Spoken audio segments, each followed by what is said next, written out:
You know when you plug way too many things into a single electrical outlet, like you've got the space heater, the microwave, and maybe the coffee maker, all pulling juice at the exact same time? Oh, yeah. And then boom, the circuit breaker trips. Everything goes dark. Right. The system just physically severs the connection to stop a fire. It's Oh. this hardwired survival mechanism for the house. Which is great for houses, obviously. Exactly. We understand that completely with electricity, but we rarely apply that logic to our own biology. I mean, the human brain consumes about 20% of the body's calories, even though it's, what, a tiny fraction of its weight? Yeah, it's super heavy on energy consumption. So evolutionarily, it is designed to be incredibly stingy with energy. When the pain or the stress or just the absolute exhaustion of a difficult task hits a certain threshold, the brain acts exactly like that electrical panel, It just tries to shut off the power. right, to force you to conserve energy. It floods your whole system with this intense sensation of fatigue. It basically tricks you into believing you have absolutely nothing left in the tank. But the central question we're looking at today is, well, what if that internal circuit breaker is calibrated completely wrong? Yeah, what if it's broken? Or just set by a modern world that prioritizes extreme comfort. Right.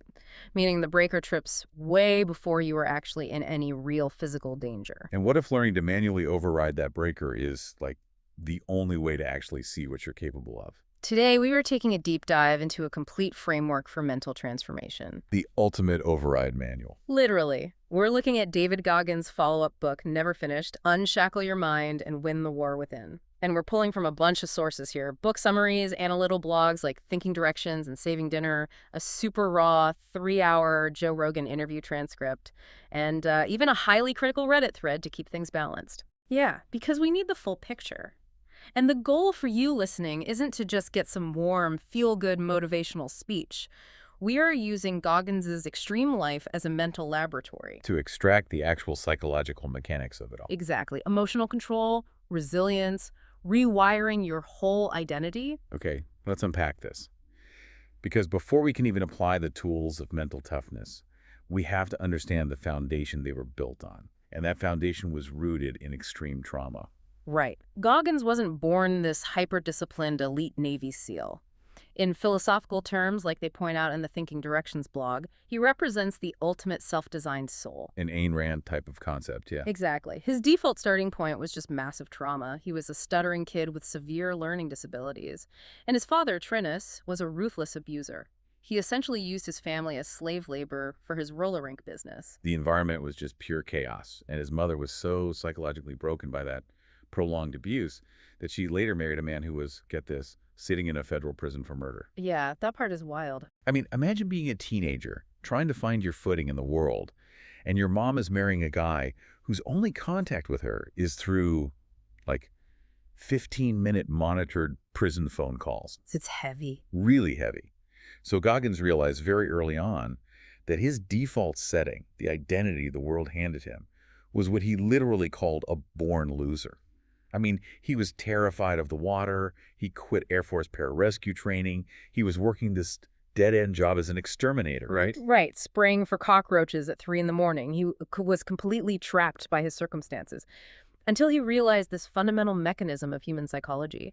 If the identity you hold is failing you, you just have to consciously manufacture a new one. You literally build it from scratch. Exactly. He created this mental lab to build a savage alter ego. He recognized that the traumatized, stuttering David couldn't survive SEAL training, so he had to invent Goggins. Which isn't just some neat motivational trick.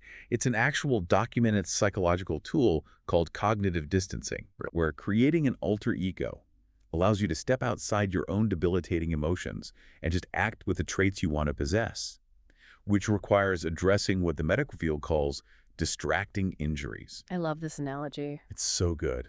So if an ER doctor gets a patient from a car crash and they have this gruesome compound fracture in their arm, the natural human instinct is to stare at the blood and the bone. Sure, it's right in your face. But the real threat, The thing that will actually kill the patient might be internal bleeding in the abdomen that you can't even see. The gruesome arm is just the distracting injury. And Goggins maps that directly onto human psychology. People fixate on their past traumas or a bad upbringing, a terrible boss, socioeconomic disadvantages. And those are real injuries. Absolutely real. But fixating on them becomes this cognitive trap. It becomes a permanent, perfectly valid excuse to avoid the terrifying work of realizing your own potential. And taking ownership of those distracting injuries is brutal. It's not just a mindset shift you do in a cute journal. It requires agonizing real-world confrontation. Oh, for sure. Look at how Goggins handled his father. As an adult, he actually drove up to Buffalo to sit down with his abuser. But the crucial detail is that he wasn't looking for an apology. No closure in the traditional sense. He went there to demystify the monster. Yes. He sat across from his father and realized he was just looking at a weak, sick old man who was entirely consumed by his own demons. That realization completely flips the power dynamic. Goggins saw that he had been using this broken old man as the ultimate excuse for why his own adult life was a mess. He was a scapegoat. Exactly. So he decided to take his father's demons, combine them with his own, and just process them himself. He stopped using his valid trauma as a shield. So for you listening, if you're trying to build discipline, the first audit you have to do is on your own excuses. Right. What perfectly valid disadvantage are you holding on to that is secretly functioning as an anchor? Wow, yeah. And shedding that anchor gets you to the starting line. But initial motivation has a very short half-life. We have to look at the mechanics of what happens when that motivation just inevitably evaporates. Because it always does. Always. How do you continue to act when you are, like, weeks into a new project or a startup or a fitness routine, and the novelty is completely gone? Which introduces the whole concept of perform without purpose. Modern culture heavily conditions us to operate on a reward system. We literally need the dopamine hit of a golden carrot. Yep. We need to register for a 5K race to justify running. Or we need the promise of a promotion to work hard. Or the social media likes to feel validated in our art or our YouTube videos. But Goggins makes the argument that if you require external purpose, your discipline has an expiration date. You have to be the purpose. Exactly. Moving from extrinsic motivation to intrinsic motivation actually changes the neural pathways in the brain. When you only perform for a prize, the moment that prize is achieved or if it's taken away, the brain just stops authorizing the expenditure of energy. We see that mechanical shift perfectly in a specific detail from his Rogan interview. People look at Goggins running 200 miles and assume he must experience some crazy runner's high, that he just genetically loves running. But he explicitly states he hates it. Hates it. There are mornings he sits on his couch for 30 minutes, just staring at his running shoes, feeling this profound dread. But he puts them on anyway, because engaging in the friction when you actively hate it is what forces the behavioral change. It's all about building mental infrastructure. Think about an AI startup founder who is, running out of runway, or a medical student studying for board exams at 2 in the morning. It's grueling. Right. The actual greatness isn't the moment you secure the funding or frame the diploma. The greatness is built during the thousands of unsexy, boring hours in the dark when absolutely no one is watching, and there is zero immediate gratification. But staying in that unsexy grind requires massive cognitive bandwidth, which brings us to his cluttered garage metaphor. Imagine your mind as a two-car garage. You want to pull the vehicle of discipline inside, but the garage is packed floor to ceiling with absolute junk. It's just boxes everywhere. Yeah. You're stressed about an argument from yesterday. You're complaining about the traffic. You're worried about what some random person said on social media. The brain has a finite working memory capacity. You literally cannot park discipline in a mind that is suffering from cognitive overload. The circuit breaker trips simply because your mental bandwidth is maxed out by complaining. You have to aggressively clear the space before you can demand high performance from yourself. And clearing that space leads to how he prepares for the friction. Because standard self-help usually preaches a very specific type of visualization. Picture the finish line. Visualize the crowd cheering. Imagine the giant check clearing your bank account. Right. But Goggins completely inverts that model. He visualizes the entire journey, focusing obsessively on the most painful obstacles. Neurologically, this is actually known as stress inoculation, isn't it? It is. If you only visualize the victory, the moment you hit a severe roadblock, your amygdala, the brain's fear center, just panics. It triggers a massive fight-or-flight response because the pain is totally unexpected. But by explicitly imagining the moment your legs give out or the moment your angel investor pulls out, You are doing the emotional regulation work in advance. Exactly. When the crisis hits, your brain recognizes the scenario and stays calm instead of hijacking your nervous system. It just strips away the shock value. If you want to apply this, it means adopting a day one, week one mentality. You approach your daily tasks, whether that's, writing code, cutting the grass, or learning a language with the humility of a beginner. You don't do it for the applause. You treat the unseen work with reverence, simply to execute it to the highest standard possible. That establishes a really resilient baseline. However, since the brain is biologically wired to seek comfort, you need specialized tactical weapons to fight back when the exhaustion hits and the brain tries to forcefully shut you down. Which brings us back to the lab. Here's where it gets really interesting. Let's look at the specific tools forged in his mental lab. The first one is the cookie jar. It sounds innocent, but it's actually this hardened mental repository. Right. It isn't a collection of happy memories from childhood. No, it's an evidentiary vault of every single time you pushed through extreme pain or kept a promise to yourself when you really wanted to quit. It functions as hard data to present to your panicking brain. Yes, exactly. When you are in the middle of a struggle and your internal dialogue just screams, "We can't survive this," you reach into the cookie jar.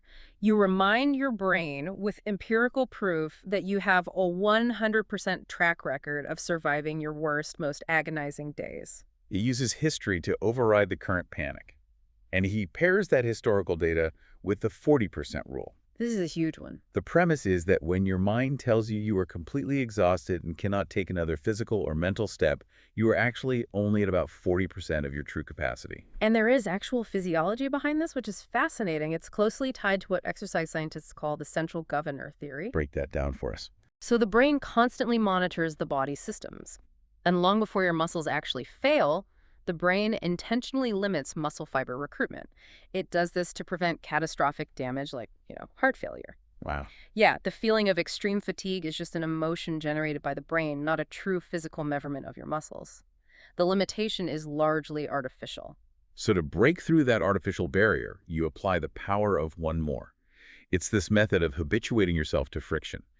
If you are at the gym and your brain says you are completely done, you do one more rep. Or if you are a content creator, right, and you are totally mentally drained while editing a video, Yeah. you force yourself to edit one more minute. Exactly. You are constantly stretching the perimeter of your discomfort zone. And another crucial tool for maintaining this standard is becoming what Goggins terms an empathetic asshole. I love that phrase. Society often frames strict accountability as being mean or toxic, but allowing yourself, or the people you care about, to slip into mediocrity is a disservice.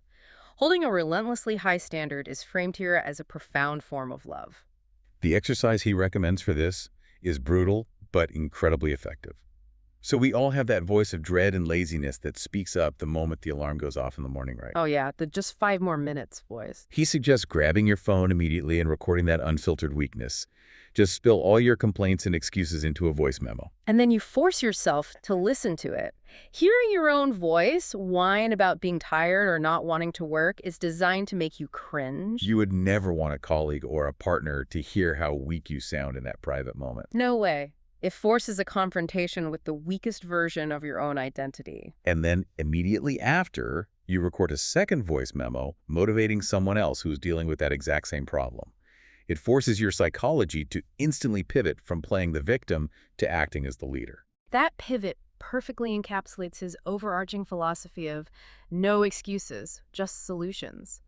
When disaster strikes, the average human response is to ask, why me? Right, and just dwell on the unfairness of it all. But Goggins replaces that entirely with the military phrase, Roger that. Which carries a very specific weight. It doesn't just mean I hear you. It means received, order given, expect results. By responding to bad news or extreme hardship with Roger that, you bypass the analytical part of the prefrontal cortex that just wants to ruminate and complain. It acts as an accelerant. It forces immediate, solution-oriented action, regardless of how unfair the situation actually is. But, pushing past the brain's central governor and demanding this level of relentless accountability, it Yeah. will lead to a profound collision with biology.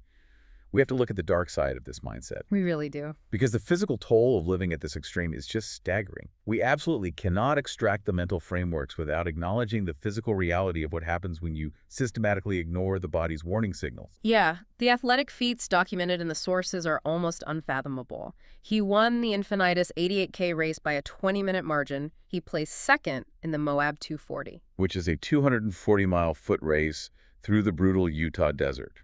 Just insane. And he broke the Guinness World Record by completing 4,030 pull-ups in 17 hours, literally tearing the flesh off his hands. But the cost is devastating.